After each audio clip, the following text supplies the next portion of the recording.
Hey y'all, Eric with East Texas Homestead, but I'm coming to you from Fort Morgan, Alabama today. I'm on vacation and I brought with me here this SetPower PT30. This video is not sponsored, but SetPower did send this unit out to me, so I want to go ahead and give full disclosure on that. This is actually a really cool cooler, pun intended, I guess. It's different from a standard cooler because it actually plugs into your car DC output. And while you're driving, you can have this thing cool down, not just to refrigeration temps, but even much further down to -4 degrees Fahrenheit, which is a really great deep freeze temperature. I want to talk to you a little bit about what makes this cooler great and what makes it necessarily not so great. I'm going to give you a completely honest review of it and tell you how we're using it and how we're not using it. So the first thing I want to say is it's got a really great build quality, and I do really like the latch, how it actually has a couple of clips right here that it doesn't, you have to actually lift it out to pull it up. The color looks really sharp, but this is one of my huge gripes with cooler companies is they tend to overdo it with cool factor, the look of making things look really cool. What I mean by that is in the Alabama or Texas sun, this lid is going to get 150 degrees, and then you're going to end up having to spend a ton of energy to keep it cool. The sides are the same. So if it were up to me, every single cooler on the market would be made out of white material, and that's it. For example, I've got an Igloo cooler, and it had this navy blue or dark Texas blue color on the lid, and by the time I got it out of the store, across the long parking lot and into my truck, the lid was screeching hot and it already warped. SetPower, maybe you guys make some white ones. If it's going to be outside, it needs to not be black. That's probably my biggest gripe about this unit. As far as cooling goes, this thing is fantastic. Now, I'm going to open it up and show you in here. We've got quite a bit of room. On the left side, I've got this one set to refrigeration, and this is a really great thing to mention. It's a dual compartment, so you can actually set independently. The left side can be refrigeration, the right side can be freezing, vice versa. They can both be freezing, they can both be refrigeration. You can even turn one side off completely and just have the other side going if that's what you want to do in order to save on energy. But we're not utilizing a lot of this spacing here. There's a lot of extra. This thing shines with Popsicles. I don't even know what we have in here. We got some fish sticks down here, broad piece. You see the frost coming off of this. We are 3 days into our vacation. And this thing, all of these have been in here. Well, not the Popsicles, but all of this stuff has been in here the entire time. On the left side, we got plenty of room for drinks. You can see we can actually double stack cans. It's got enough height so you can double stack. So you could probably put 20 regular sized cans in here. These are the tall cans, regular water bottles in here. And plenty of room on top for other things. That's kind of how that thing fits like that. We've been using it as, a little extra freezing space for some of these things that aren't going in the freezer. And then also to keep some drinks cool, or to actually cool them down and then move them to another freezer, or to another cooler rather. So why am I gonna put them in here to cool them down and then take them out and put them into another cooler? The main reason is because we go down to the beach, and this thing isn't practical at all for being on the beach. It's black, for one thing. Another thing is these vents right here on the side. These vents would get full of sand and probably end up causing problems. Then on top of all of that, kind of the main reason is that I would have to bring a battery or the AFRI unit that I've got, or the All Powers unit that I've got that I've done some video reviews on. You guys check those out later after this if you're interested in any of those. I would actually have to take down a power source just so that it didn't warm up my drinks, because I don't think it has, and it could, I don't know. I haven't actually tested this out, so I don't want to speak before trying it, but I imagine the walls are not as thick of insulation as in regular cooler because it has the active cooling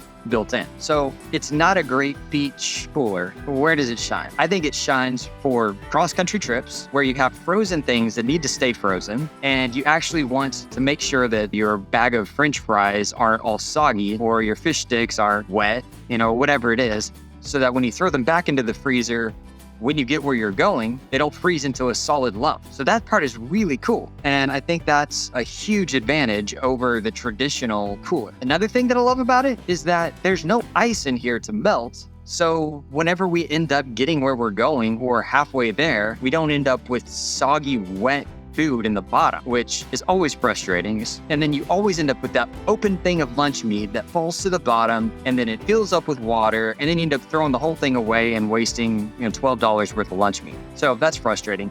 Another place that it really shines is with popsicle. Now you see right here, I've got some of these popsicles in here. I don't care who you are, what you do, what you put into a cooler. If you spend a few hours outside with your popsicles in a standard cooler, they're going to start losing their frozenness. They're going to start rising in temperature, and then they're going to end up being more thawed than you'd actually want. So we've taken this to the lake, and we'll leave it in the back of the car, and we'll plug it in. And then when we go out on the boat, we come back, sitting right here in the car, and our popsicles are frozen. So that's really cool. I like that a lot. Now, as far as the size is concerned, this is the PT30. It has 30 liters, like 31 quarts, or however that works out. It's not really that big. So it has its place. We have a family of 6. We've got 4 boys, and it's not really big enough for us when we travel long distances.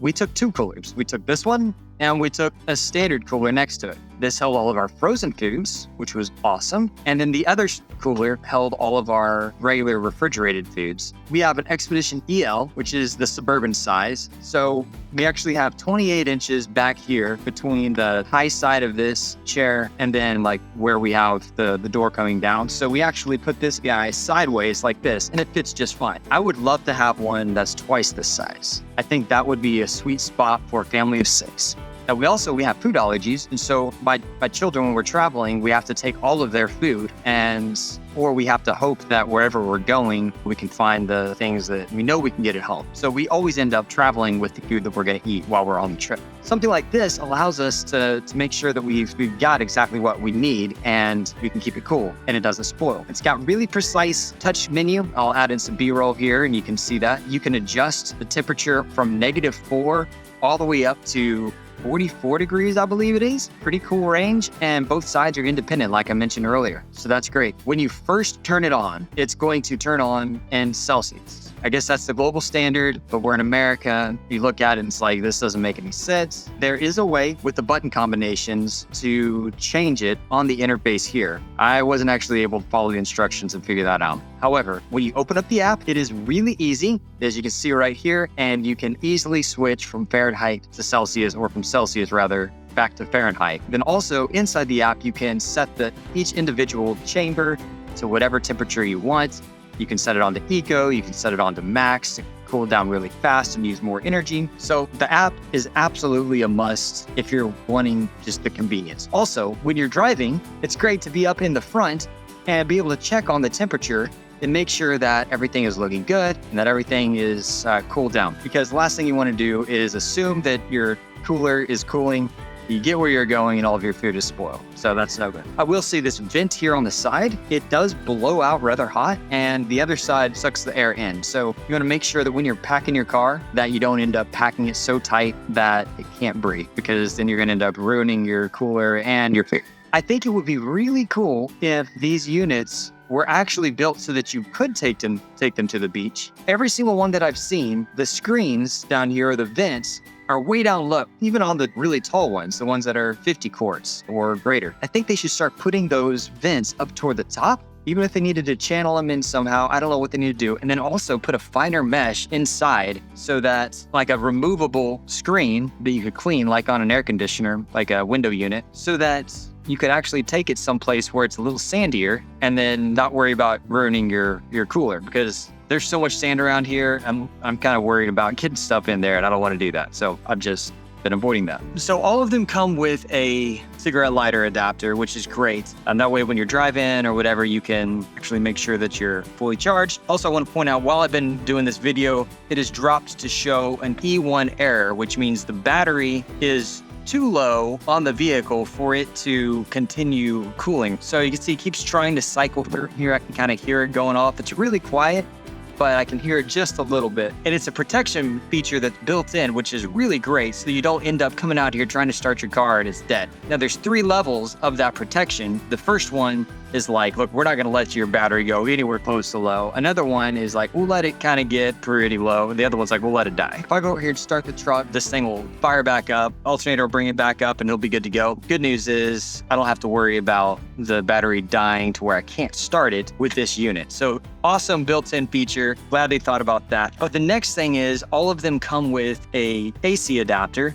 You just pop it off over here on the side. You can plug this one in, and then you can plug this into your standard house outlet. So what was awesome about this is that before our trip, the night before, my wife, she went in and plugged this into the kitchen and then actually loaded the freezer. And after she loaded it up, everything stayed cool. Everything was ready to go. And in the morning, all I had to do was unplug it, walk it in here, slide it into the car. And then this was already plugged in down here. And then I just plugged it into the side of the unit. We took off and it was great. Everything was ready to go. That way we didn't have to think about 5 o'clock in the morning, filling the freezer, adding ice. That was great. And then also we went ahead and took this with us. And it's a good thing we did because when we showed up, the freezer that is in the unit, somehow they took all of the shelves out of it. So we ended up leaving most of our stuff in this freezer so that we could keep it frozen. And we basically just stuck water bottles in the other freezer down in the bottom of it. So overall, I just want to say this unit is actually pretty rock solid. I'm excited about it. I think we're going to use it a lot. I just wish it was a little bit bigger for my family. I think it's perfect. It's a sweet spot for a couple that maybe doesn't have kids or maybe has a young child. Like a family of 3 is probably max for utilizing this as their only cooler. But then also, like I said, if you're gonna have like a birthday party and you're gonna be outside and you're gonna be doing ice cream and popsicles hours after being there, this is an awesome option. Nothing gets soggy. Nothing gets wet in the bottom of it. It's really cool, and I'm super excited about seeing this technology advance. I've also noticed that these types of units are starting to pop up all over the place. So SetPower is definitely not the only one making them. I did see an Igloo version at Sam's Club. I spent a lot of time at Sam's apparently, but it was like $599. This one is about half the cost as that and just slightly smaller. I think it's a fantastic unit. Check it out. I've got links in the description below. I think they're gonna give us a discount code for you guys as well. All of that will be below. Check it out. I wanna say again, thanks SetPower for sending this unit over to me, and I appreciate you guys for sticking it out to the end. Thanks a lot. I'm Eric with East Texas Homestead. We'll talk to you on the next one.